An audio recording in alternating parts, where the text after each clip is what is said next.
네, 다음은 계약금 등의 반환채무 이행 보장이라고 하는 제도입니다. 221페이지에 보시면 6절의 제목이 계약금 등의 예치 제도인데요. 31조 근거 규정을 보면 계약금 등 반환채무 이행 보장이라고 되어 있죠. 이 계약금 등의 반환채무 이행 보장이라고 하는 이 제도는 부동산 학개론 시간에 아마 에스크로우라고 하는 제도 공부를 하시게 될 건데요.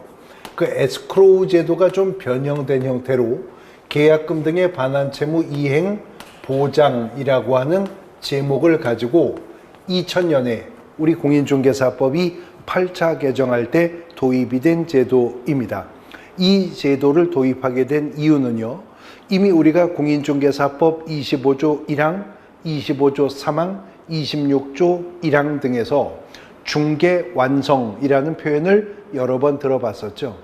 공인중개사법이 말하는 중개 완성이라고 하는 것은 개업공인중개사의 중개로 인해 거래 당사자 간의 거래 계약이 체결되는 것이 중개 완성이었었습니다.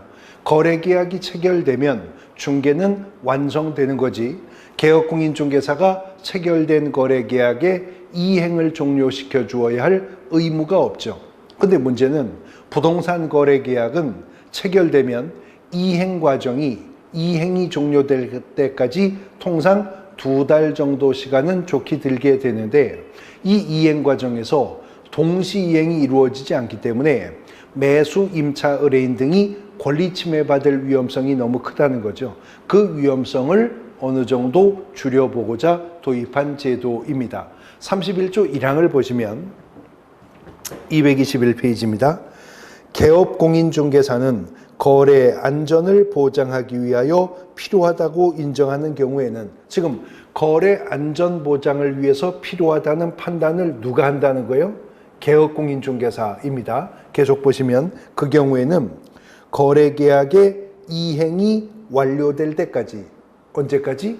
이행이 완료될 때까지 계약금, 중도금 또는 잔금을, 그래서 31조 제목이 계약금 등이라고 한 겁니다. 계약금만으로 한정되는 게 아니라 때로는 중도금, 때로는 잔금도 포함될 수 있기 때문에요. 그 계약금 등을 개업공인중개사 또는 대통령령으로 정하는 자의 명의로 금융기관, 공제사업을 하는 자, 신탁업자 등에 예치하도록 거래 당사자에게 권고할 수 있다라고 하는 제도입니다.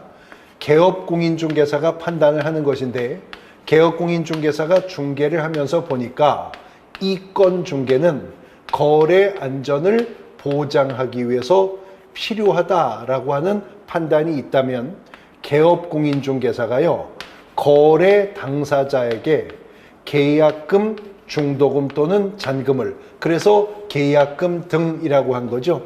계약금 등을 예치를 할 것을 권고 문장이 할 수 있다라고 끝났네요. 그러므로 거래 안전을 보장하기 위해 필요하다는 판단을 했다 하더라도 개업공인중개사가 거래 당사자에게 권고할 의무가 있는 건 아닙니다. 의무로 도입한 제도는 아니라는 걸 알 수 있죠. 또 할 수 있다 하더라도 예치할 것을 뭐 한다고요?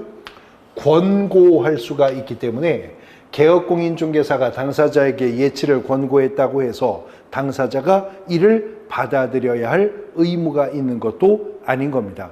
그런데 해도 되고 안 해도 되는데 개업공인중개사가 예치 권고를 했다고 치고 그 권고를 매도 임대인 등이 꼭 받아들일 의무가 있는 건 아니지만 받아들여서 만일 계약금 등이 예치가 되게 된다면 그 계약금 등은 누구 명의로 예치가 될 수가 있느냐?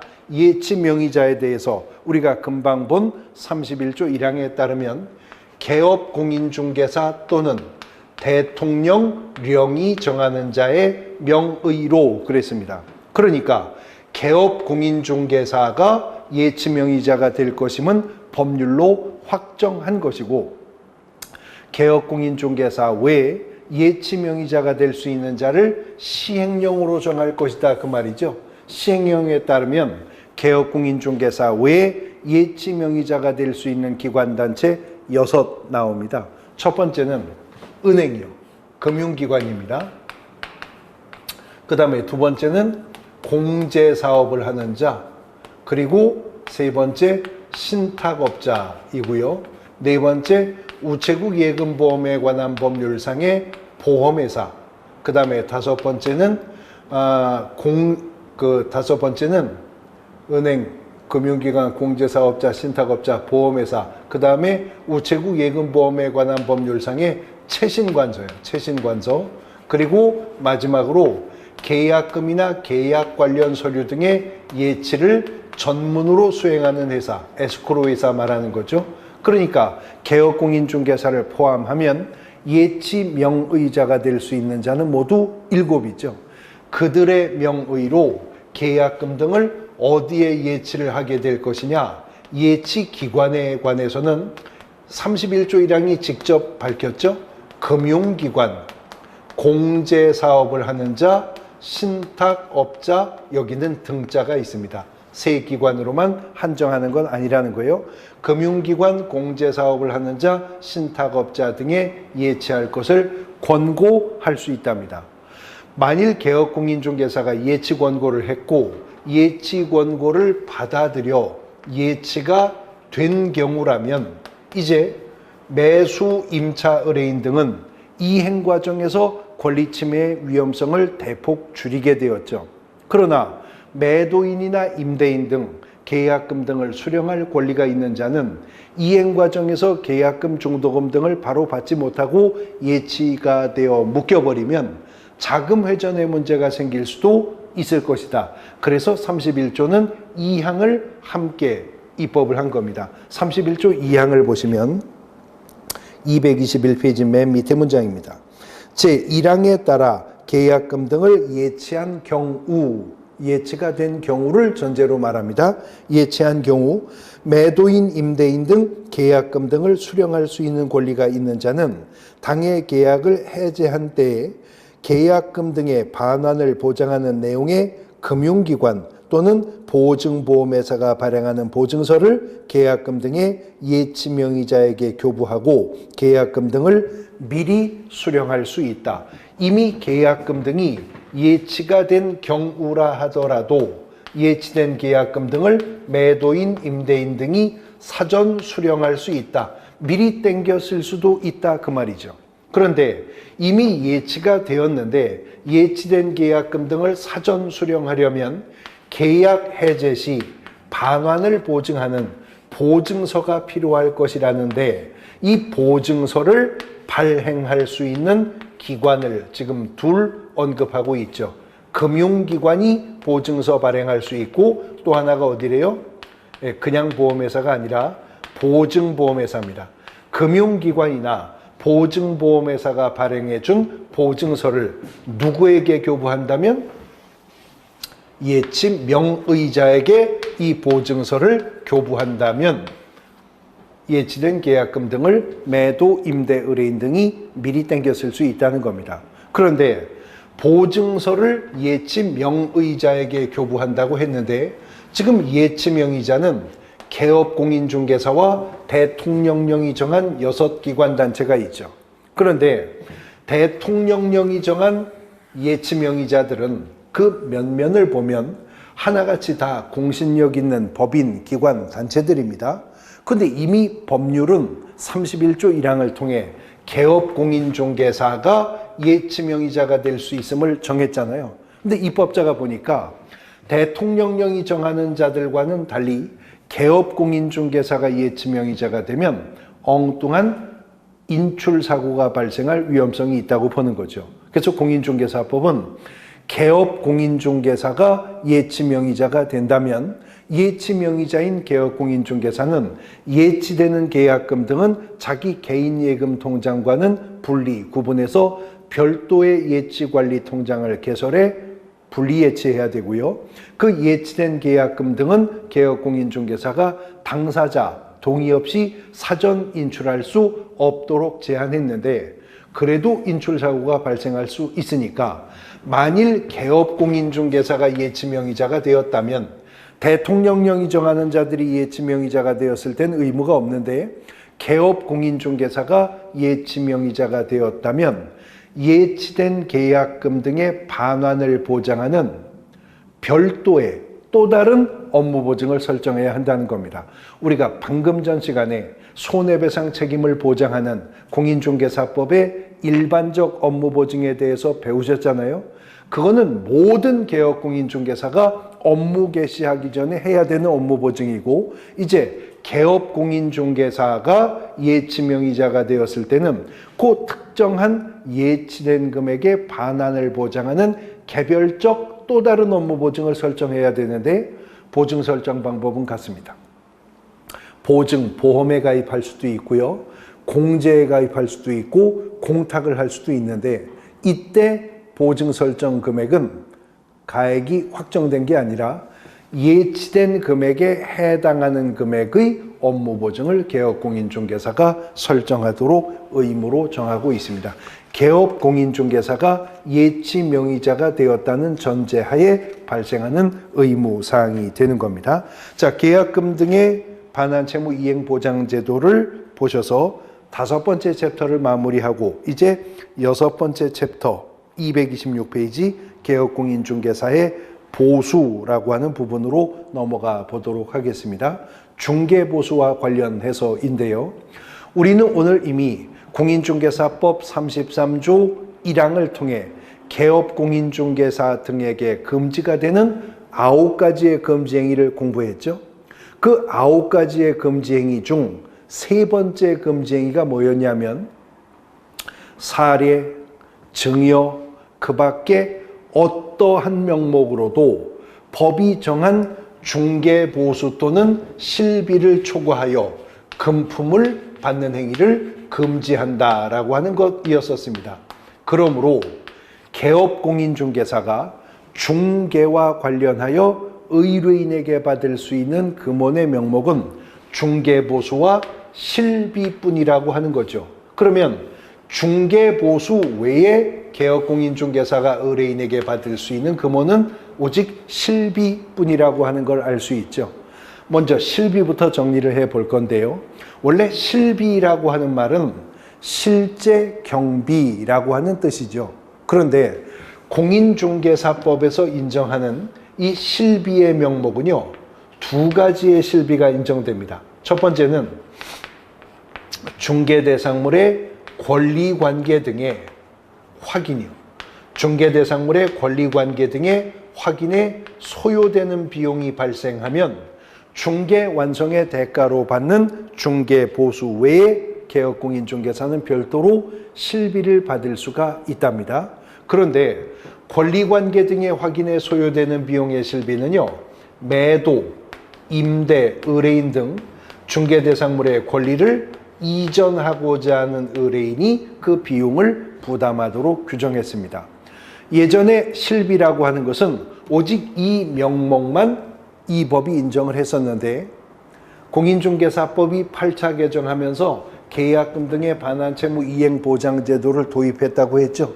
그리고 그 다음번 개정에 도입이 된 것이, 만일 개업공인중개사가 예치명의자가 되어서 계약금 등의 예치를 하게 된다면 그 계약금 등의 예치에 소요되는 비용이 발생할 것이죠. 이거는 중개 완성된 이후에도 개업공인중개사가 개입되는 것이니까 소요 비용을 중개보수 외에 별도로 받을 수 있도록 보장해 주겠다는 겁니다. 그래서 계약금 등의 예치에 소요되는 비용의 실비는 매수, 임차, 그 밖의 권리를 취득하고자 하는 의뢰인이 그 비용을 부담하도록 합니다. 이제 공인중개사법에는 실비는 2가지의 명목의 실비가 있는데, 어떤 명목의 실비냐에 따라 부담자가 구분되어 정해져 있죠. 권리관계 등의 확인에 소요되는 비용의 실비는 이전 의뢰인이 부담하고, 계약금 등의 반환채무 이행 보장과 관련해 계약금 등의 예치에 소요되는 비용의 실비는 취득 의뢰인이 그 비용을 부담하도록 하고 있습니다.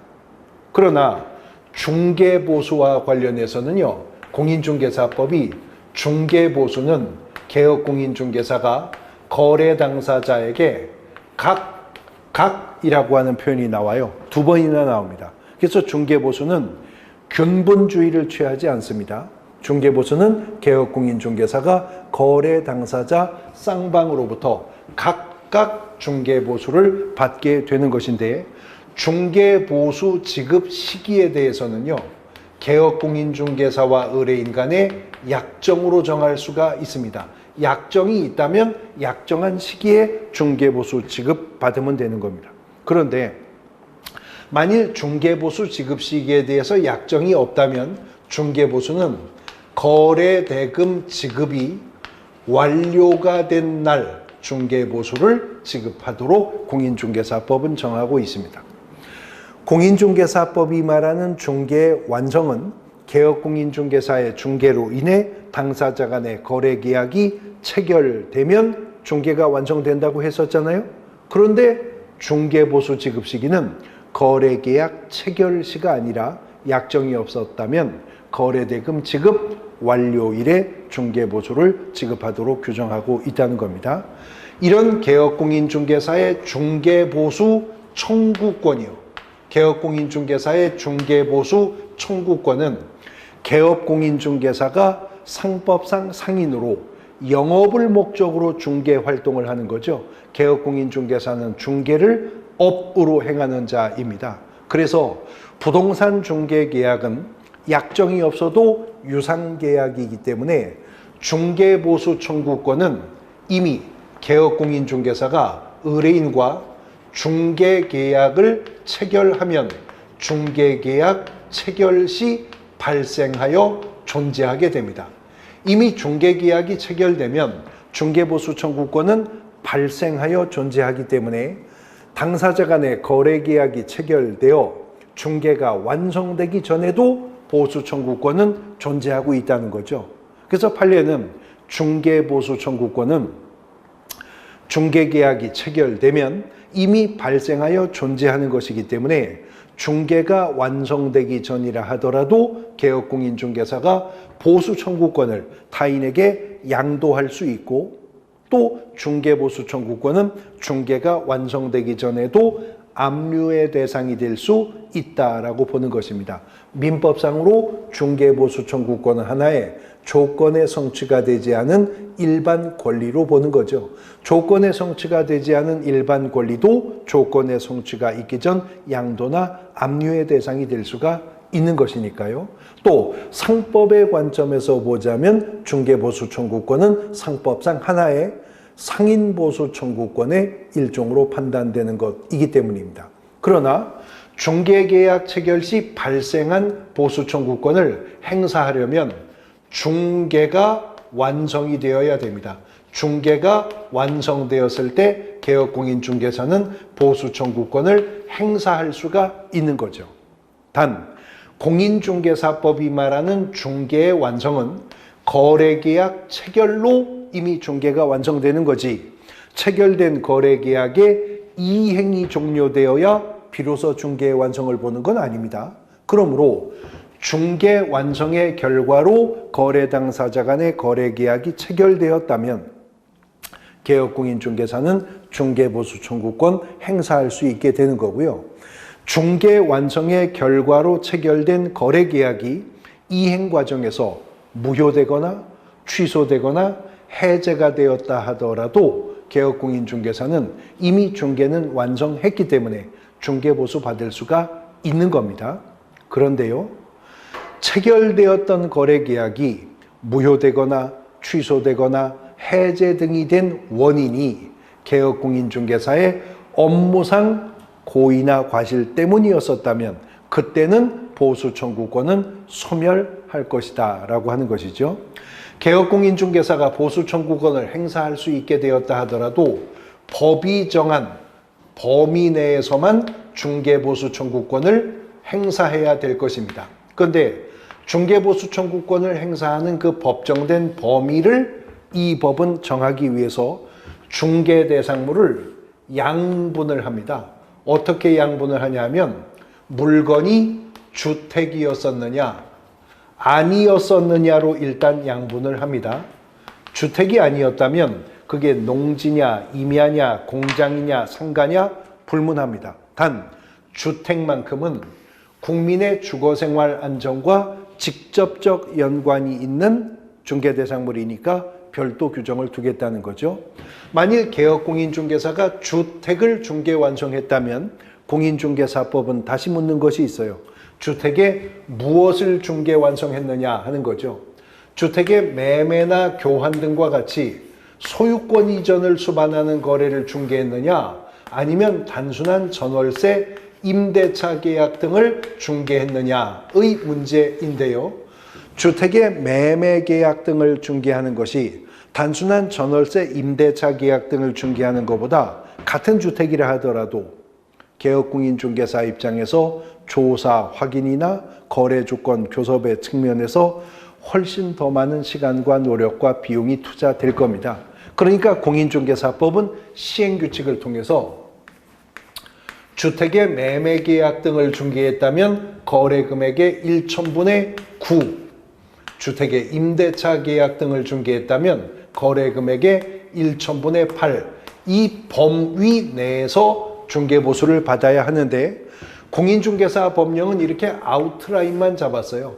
1천분의 9, 1천분의 8 이렇게 범위를 확정을 해서 특별시, 광역시도, 특별자치도, 시도 조례에게 위임을 해주는 겁니다.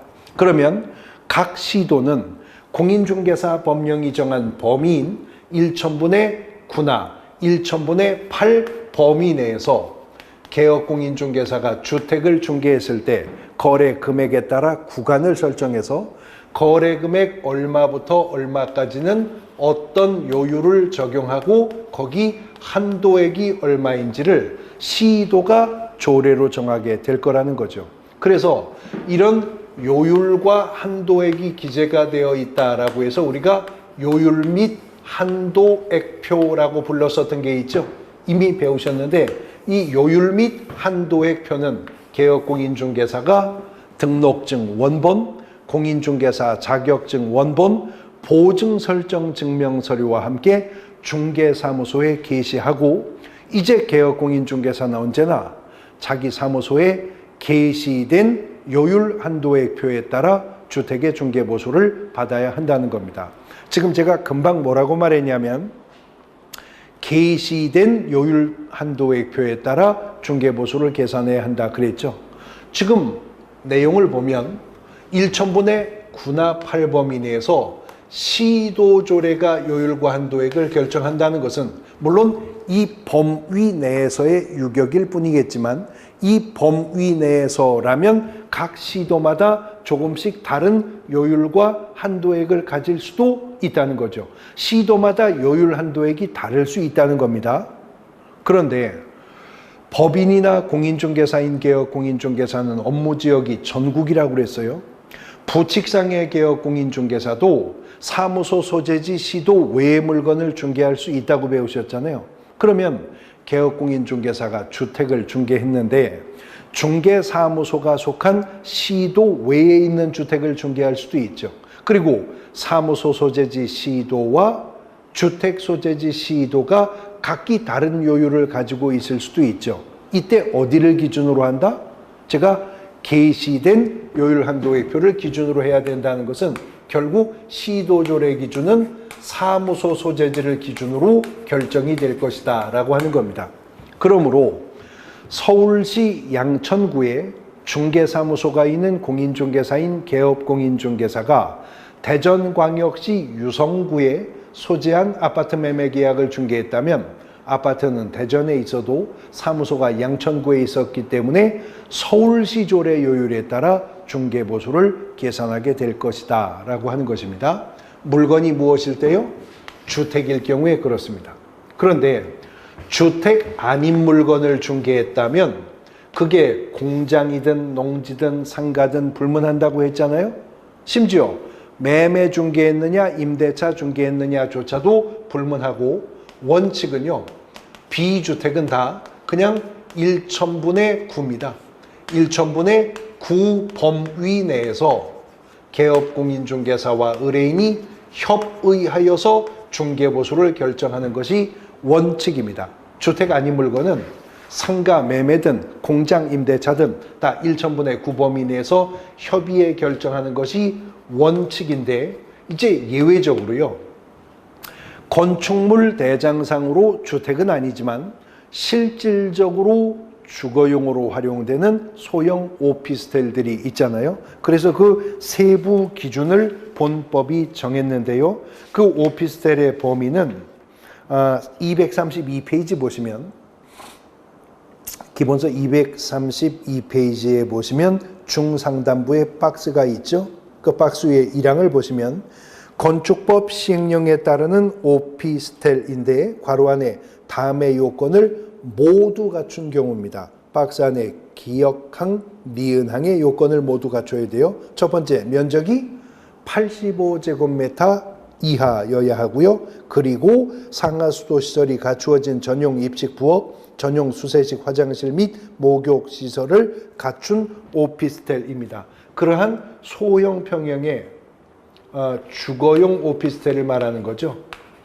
주거용 오피스텔의 경우에는 실질적으로는 주거용으로 사용되고 있는 것이기 때문에 그 매매 계약을 중개했다면 거래 금액의 1천분의 5, 임대차 계약을 중개했다면 거래 금액의 1천분의 4입니다. 나머지 비주택들은 다 1천분의 9 범위 내에서 개업공인중개사가 의뢰인과 협의해서 중개보수를 결정할 수가 있다는 거죠. 단 1천분의 9나 5나 4 범위 내에서만 협의할 수 있는데, 개업공인중개사는 게시되어 있는 요율 한도의 표에다가 비주택일 경우에 법이 1천분의 9, 5, 4 범위 내에서 받을 수 있다고 했는데, 9, 5, 4 범위 내에서 나는 비주택을 중개했을 때 얼마까지 받을 것인지 희망 요율을 스스로 결정하여 게시된 요율 한도의 표에 명시하고 명시된 요율을 초과해서 받을 수는 없도록 하고 있다는 거죠. 그러므로 중개 보수 계산하는 문제가 나오면 언제나 물건이 무엇인가부터 보셔야 됩니다. 물건이 주택이었느냐 아니었느냐에 따라서 전혀 다른 요율 적용이 있기 때문에 그렇죠. 근데 개업공인중개사가 중개를 하다가 보면 복합 건물을 중개하는 경우도 있잖아요. 5층 1동 건물을 중개했는데 1, 2, 3층은 근린생활시설, 4층, 5층은 주택인 1동 건물일 수도 있죠.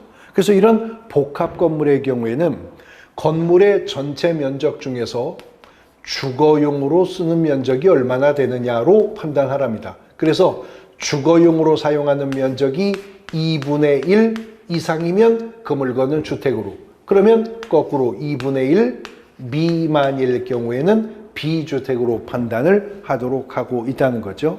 자, 요율이 어떻게 정해지는지를 보셨습니다. 그럼 이제 요율을 어떻게 적용할 것이냐 하는 것인데, 부동산 거래에 따라 기준 금액이 있어요. 이 기준 금액을 요율과 곱하는 것입니다. 기준 금액을 요율과 곱하게 되면 일정한 산출액이 나오겠죠. 이제 이 산출액은 주택의 경우에는 구간별로 요율뿐만이 아니라 한도액이 주어지잖아요. 산출액은 이제 한도액과 비교가 되어야 합니다. 비교되는 금액이 한도가 되는 금액이라고 했어요. 그러니까 기준 금액 곱하기 요율해서 나온 산출액이 한도액과 같거나 높다면 한도액이 중개보수가 될 것이죠. 만일 산출액이 한도액보다 적다면 그때는 산출액이 중개보수로 확정이 될 것입니다. 일단 산출액이 나와야 한도액과 비교해서 이제 법이 정한 중개보수액을 확정하게 될 것인데요. 산출액은 요율을 기준금액과 곱한다고 하는 것이죠. 그러면 요율은 어떻게 정하는지를 우리가 먼저 봤으니까 요율에 적용해야 할 거래의 기준 금액, 요율과 곱해야 할 금액이 무엇이냐 하는 문제입니다. 일반적인 매매 계약일 경우에 있어서는 거래 금액이 요율과 곱할 기준금액이 됩니다. 아파트 6억 3천만 원의 매매 계약이 체결되었다. 그러면 6억 3천만 원 곱하기 개업공인중개사의 사무소 소재지 시도조례 요율을 곱하면 산출액이 나오는 거죠. 일반적인 부동산 거래는 거래 금액이 요율에 곱할 기준 금액이 되는 거예요. 그런데 개업공인중개사가 분양권 전매 알선할 수가 있죠. 주택법상 사업계획 승인을 얻어 건설 공급하는 주택의 입주자 지위 말입니다.